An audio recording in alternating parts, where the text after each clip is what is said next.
Hello and good morning everyone. आज हम class 8 की जो पोयम है the way through the woods, इसके बारे में जानेंगे। जंगल से जाता हुआ रास्ता या फिर जंगल से गुजरता हुआ रास्ता, इस पोयम के बारे में आज हम जानेंगे, जिसके राइटर हैं Rudyard किपलिंग्स।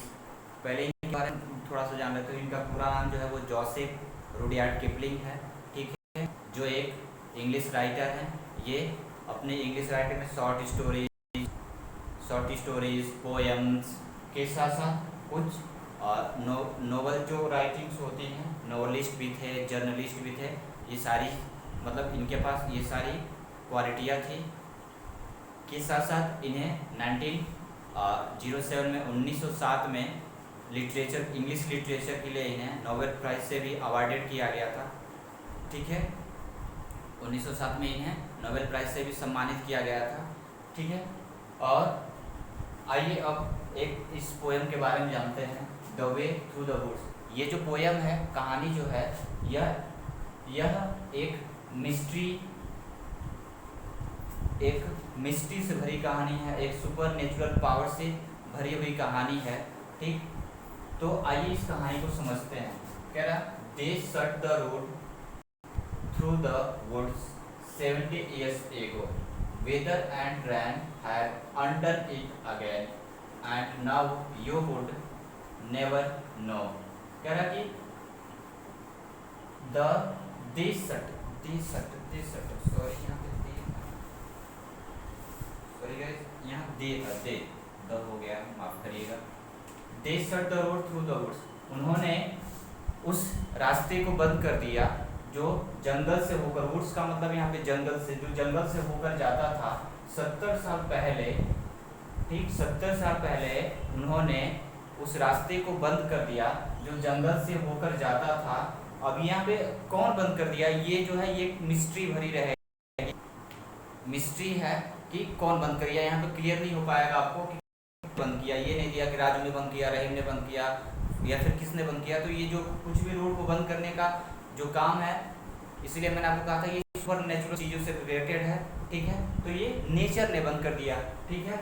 Weather and rain have undone it again, और मौसम, वेदर और बारिश ने इसे पुनः क्या कर दिया, बंद कर दिया, ठीक है। आगे, and now you would never know, और अब आप ये कभी भी जान नहीं पाएंगे कि पहले 70 साल पहले उस जंगल से होकर एक रास्ता जाता था, गुजरता था। There was once a road through the woods कि before they planted the tree।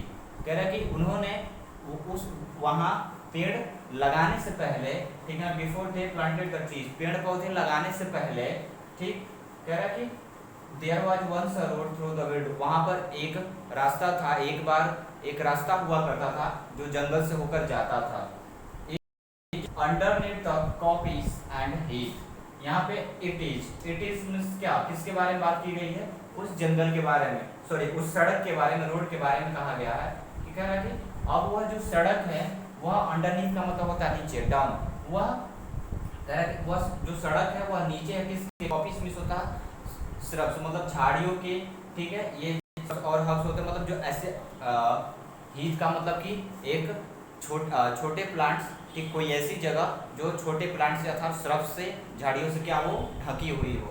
तो वह जो सड़क है वह क्या है, झाड़ियों से ये ढकी हुई है अर्थात झाड़ियों के नीचे है।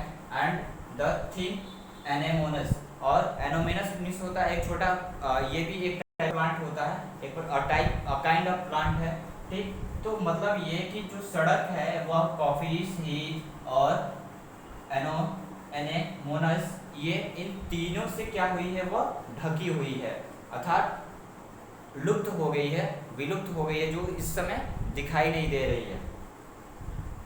Only the keepers see that where the ringdove broods and the badgers roll at each, there was once a road through the woods। यहाँ का मतलब ये कि एक भालू के जैसे एक प्रकार का एनिमल, ठीक है, जो क्या करता, जो जिसे गोल गोल घूमने में, रोल एट ईच का मतलब होता है गोल घूमने में, और ईच का मतलब होता है आराम से, जिसे गोल गोल घूमने में अपने आप को क्या करता है, वो बहुत कंफर्टेबल फील करता है। तो देखते हैं, कह रहा कि केवल कीपर, कीपर का मतलब यहाँ पे है कि मतलब कोई ऐसा जो किसी जगह की देखभाल करता है, ठीक।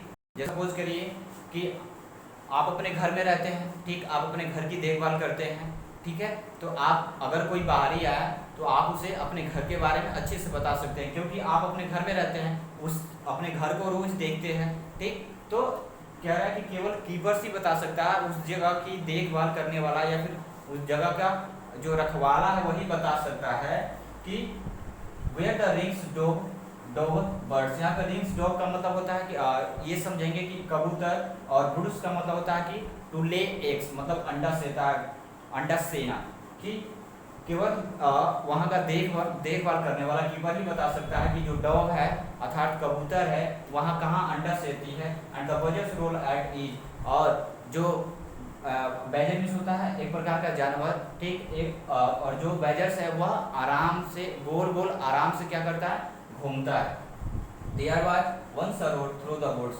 एक बार क्या होता था कि उस जंगल से एक रास्ता गुजरता था।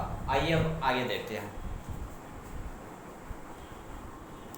नाउ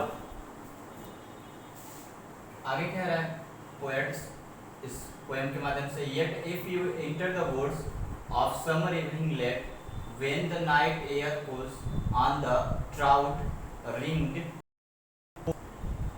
ठीक है। अब देखते हैं ये क्या है कि कह रहे कि yet if you enter the woods, फिर भी यदि तुम कह रहे कि उस जंगल में प्रवेश करो, फिर भी अगर तुम उस जंगल में प्रवेश करो, कब, ऑफ समर इवनिंग लेट, देर शाम को अगर गर्मी में, समर में अगर देर शाम को आप उस जंगल में प्रवेश करो, वे द नाइट, जब रात की जो हवा हो वो क्या हो, ठंडी हो, on the trout ring pools, और ट्राउट मीन्स होता अ काइंड ऑफ फिश, और मछलियाँ क्या करें, पानी में क्या कर रही हो, रिंग कर रही हो, वो भी क्या कर रही हो, मतलब उनका जो एक्टिविटियाँ हैं वो अपनी एक्टिविटियाँ क्या कर रही हो, शो कर रही हो।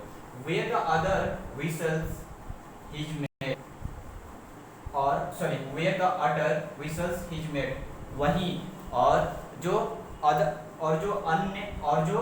अडर हैं, अडर्स मीन्स होता है एनिमल्स होते हैं और बर्ड्स होती है, और जहाँ पे जो अडर्स हैं वो अपने साथी को विसल करके, सीटी बजा करके क्या करती हैं, बुलाती हैं कि आओ, अब इस जंगल में कोई नहीं है, शांत है, अस्पष्ट है, ठीक है, कुछ नहीं दिखाई दे रहा, आओ बैठ करके हम लोग मीटिंग करते हैं, बातें करते हैं। वे अपने मेट को, अपने साथी को बुला रहे हैं।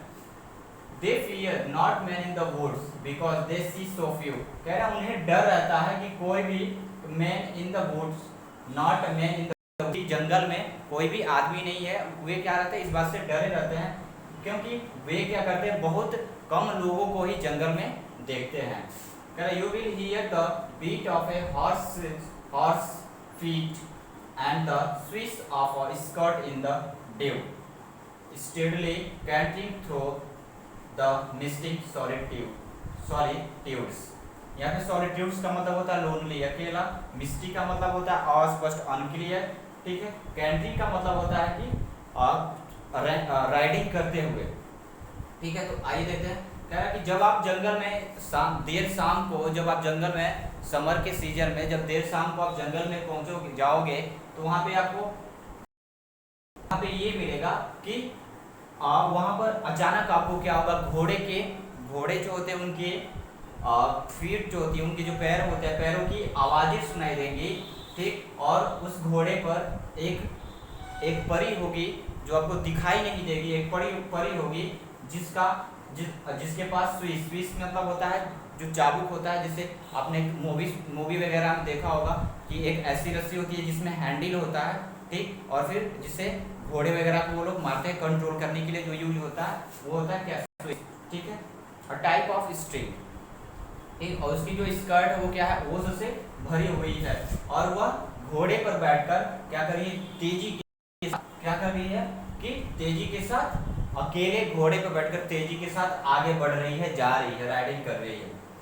As through the perfectly knew the old lost road through the woods, but there is no road through the woods, कह रहा कि एज थ्रू, और हालांकि ये जानते हुए भी, हालांकि यह अच्छे से जानते हुए भी कि यहाँ कोई रोड नहीं है, the old lost road through the woods, जो उस जंगल से होकर के रास्ता था वह क्या है, वह विलुप्त हो गया है, गायब हो गया है, लॉस्ट हो गया है। बट लेकिन there is no road the woods, लेकिन यहाँ पर क्या था, कोई रास्ता नहीं था जो जंगल से होकर जाता था। आई होप ये समझ में आया होगा आपको। ठीक है, वीडियो को पॉज करके एक दो बार सुने, चीज़ें जो है वो क्लियर हो जाएंगी। जो वर्ड मीनिंग्स है उसे कलेक्ट करिए।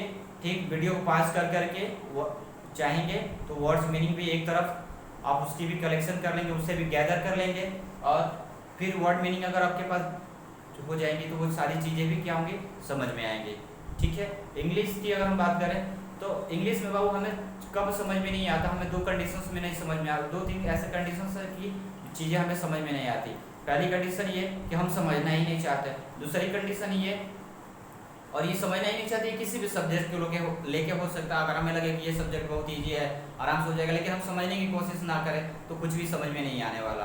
दूसरा कंडीशन ये कि अगर हम इंग्लिश की बात करें तो इसमें जो वर्ड्स हैं वो कैब है, अगर वो ये नहीं पता है हमें तो फिर उस कंडीशन में भी हमें समझ में नहीं आने वाला। तो इसलिए क्या करिए, वोकैब को जो वर्ड्स हैं उसे गैदर करिए, इकट्ठा करिए, फिर उसे पिक आउट करिए या फिर ग्रुप में सेंड कर दीजिए। ठीक है, या आसपास में जो भी अवेलेबल हैं उनसे उस बारे में डिस्कशन करिए, उसकी मीनिंग्स को समझिए। ठीक है, तो वो हो जाएगा, और फिर देन उसके बाद फिर समझने की कोशिश करिए। ऐसा कुछ नहीं है कि जो हम करना चाहे वो यहाँ अर्थ पे हो ना पाए।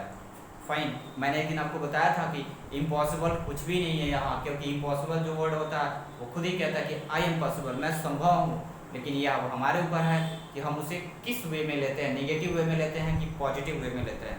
फाइन, आई होप ये the way through the woods poem आपको समझ में आएगा, जिसके राइटर जिसके पोएम है जोसेफ रुडयार्ड किपलिंग। ठीक, जो एक नोबेल प्राइज विजेता भी रह चुके हैं, जो उन्हें 1907 में मिला था। जो एक जर्नलिस्ट थे, एक नॉवेलिस्ट थे, एक शॉर्ट स्टोरी राइटर थे, एक पोएट थे। ठीक है, और के साथ साथ इनके बारे में थोड़ा सा और बता दूं मैं, ये एक सबसे युवा पोएट थे जो इंग्लिश लिटरेचर में सबसे पहले नोबेल प्राइज पाए थे। ये सबसे एक युवा इंग्लिश पोएट थे, लिटरेचर के क्षेत्र में, एरिया में, ईरा में इन्हें क्या मिला था, 1907 में नोबेल प्राइज मिला था। Okay, thanks, have a nice day and God bless you.